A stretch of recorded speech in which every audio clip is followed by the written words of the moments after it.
बढ़ा है Q2 में, और रेवेन्यू जो है 18% और एबिटा में 88% की ग्रोथ देखने को मिली। काफ़ी शानदार नतीजे हैं और मार्जिन में भी स्लाइट इंप्रूवमेंट देखने को यहाँ पे मिला है। बातचीत करने के लिए हमारे साथ कंपनी के CFO राजेश जैन जी हैं। राजेश जी, बहुत बहुत स्वागत है आपका सिनविसी आवाज़ पर। काफ़ी अच्छे धन्यवाद नतीजे धीरज जी। जी, काफ़ी बढ़िया नतीजे हम लोग देख रहे हैं यहाँ पे। कहाँ से कंट्रीब्यूशन आया और वॉल्यूम ग्रोथ किस तरह की है? नीरज जी, अगर हम इस फर्स्ट हाफ का देखें तो रियल एस्टेट में जिस तरह से इम्प्रूवमेंट हो रहा है, इंडिया में इंफ्रास्ट्रक्चर पे जो काम हुआ है, और साथ में एक्सपोर्ट के ऊपर हमारे रेवेन्यू में करीब करीब 28 से 30% शेयर है। तो इन सबको मिला के जिस तरह की ग्रोथ आई है, और अगर वॉल्यूम की बात करें तो हमने करीब करीब 30% वॉल्यूम ग्रोथ दिया है इस फर्स्ट हाफ में, which is better than industry average. तो इस तरह से हमारा जो वायर एंड केबल में ग्रोथ आई है, तीनों सेगमेंट में अच्छे से परफॉर्म करने के कारण। ओके, जैन साहब एक चीज़ बताइए, ये जो आपका सेगमेंट है ना, इसमें सबसे ज़्यादा ग्रोथ जैसे आपने कहा कि रियल एस्टेट में बड़ी अच्छी तेज़ी थी फर्स्ट हाफ में, तो रियल एस्टेट में मतलब नए नए मकान बन रहे हैं उससे ज़्यादा तेज आती है, या रिपीट वैल्यू से? जैसे हमने पेंट कंपनी से पूछा एक बार कि ये रियल एस्टेट की तेज़ी क्या फ़ायदा होता है आपको, बोला ये तो बहुत छोटा धंधा है, पुराना वाला ज़्यादा चलता है, मतलब घर जो रिपीट पुताई लोग कराते हैं उसका फ़ायदा ज़्यादा। तो आपके यहाँ ज़्यादा रिपीट वैल्यू में आता है या नई बिल्डिंग बनती है उस पर? तो नीरज जी, बहुत अच्छी बात बोली आपने कि वास्तव में आप देखो, नए से तो आता ही है, लेकिन नए से ज्यादा जो पुराना रिनोवेशन होता है। हाँ। आज हम देखते हैं जिस तरह से ऑफिसेज हैं अपने, होटल्स हैं, रेस्टोरेंट्स हैं, जिस तरह से रिनोवेट होते हैं हर 3 4 साल। आजकल एज बहुत कम हो गई है, और आदमी पहले जो जिंदगी भर एक ही घर में पूरी उम्र निकाल देते थे, आज हर 5 10 साल में घर चेंज करते हैं। पहले 2 BHK से 3 BHK में शिफ्ट होते हैं या लोकेशन चेंज करते हैं। मूविंग पॉपुलेशन है इंडिया की, वो भी काफी बढ़ गई है। तो एक ये जो स्टडी बोलती है कि ऑलमोस्ट 40% डिमांड नए घरों से आती है, लेकिन 60% जो है वो रिनोवेशन के बिजनेस से आती है। और यही एक बहुत बड़ा कारण हमारी ग्रोथ का भी है। जिस तरह से इंडियन इकोनॉमी ग्रो हो रही है, उससे एक अच्छा डिमांड बना है पिछले कुछ सालों में।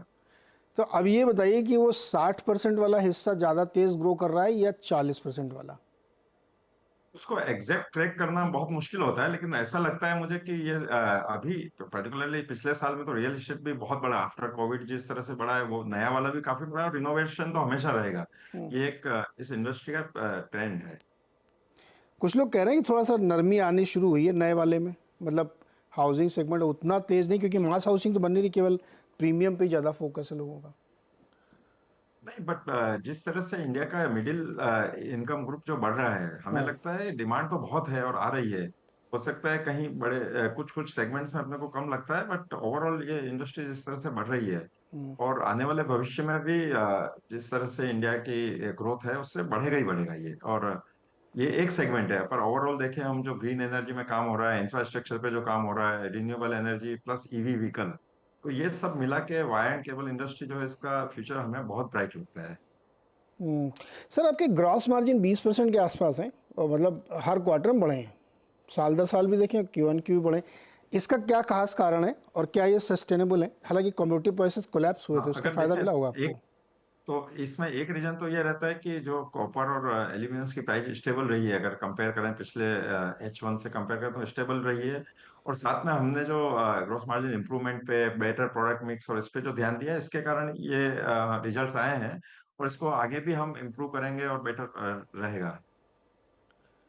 कॉपर कहता है सर कि मुझे डॉक्टर कॉपर बोला करिए आप लोग, क्योंकि हम बहुत ही प्रेशियस हैं, और चिली में मैंने सुना था कि थोड़ा दिक्कत हो रही वहाँ पे पॉलिटिकल स्टेबिलिटी को लेकर के। क्या दाम कुछ बढ़ रहे हैं क्या कॉपर के? नहीं, कॉपर अगर मंथ ऑन मंथ बेसिस देखें तो काफी स्टेबल रहे हैं। हाँ, डेली वीकली चार्ट पे देखते हैं तो फ्लक्चुएशन हमें नजर आता है, बट ओवरऑल वर्ल्ड वाइड भी कॉपर की डिमांड बढ़ रही है, और रेट से काफी स्टेबल है अभी। ओके। FMEG का धंधा क्यों थोड़ा सा मतलब नरम पड़ रहा है? तो एफएमईजी में इस साल फर्स्ट हाफ में देखें तो थोड़ा जो मौसम में परिवर्तन हुआ, इसके कारण नॉर्थ इंडिया में काफी बारिश, अप्रैल मई में भी बारिश हुई थी, तो उससे जो एक पैसे का जो कि एक मेजर कंट्रीब्यूटर है हमारे एफएमईजी में, वहां पे डिमांड में कमी आई। लेकिन एक अच्छी बात, अगर आरआर काबिल के बारे में हम बात करें, तो जब इंडस्ट्री जिस जहाँ फ्लैटिश या फ्लैटिश से नेगेटिव जोन में रही, उस साल में भी हमारा फर्स्ट हाफ का जो रेवेन्यू जो है वो 20% बढ़ा है, which is like better than industry average रहा है। और आगे भी हम जो हमारा एक फोकस है नए प्रोडक्ट्स में डेवलप करना है, और साथ में नए डिस्ट्रीब्यूशन को, नेटवर्क को स्ट्रॉन्ग करना है। हमने ये बिजनेस 2019 से शुरू किया था एज आरआर काबिल। तो आज बहुत कम है, और एफएमजी ऐसा बिजनेस है जहाँ पे आपको थोड़ा समय देना पड़ता है to establish our business. Sir तो यहाँ पे एफएमईजी में क्या क्या बनाते हैं आप जैन साहब? तो इसमें नीरज जी, हम एक फैन सबसे बड़ा कंट्रीब्यूटर, बट फैन खाली फैन ही नहीं, हम फैन में है, लाइटिंग में है, कमर्शियल लाइटिंग है, स्विच गियर्स एंड अप्लायंसेज। तो इस तरह एक बहुत बड़ा जो प्रोडक्ट रेंज है उसको हम एड्रेस कर रहे हैं।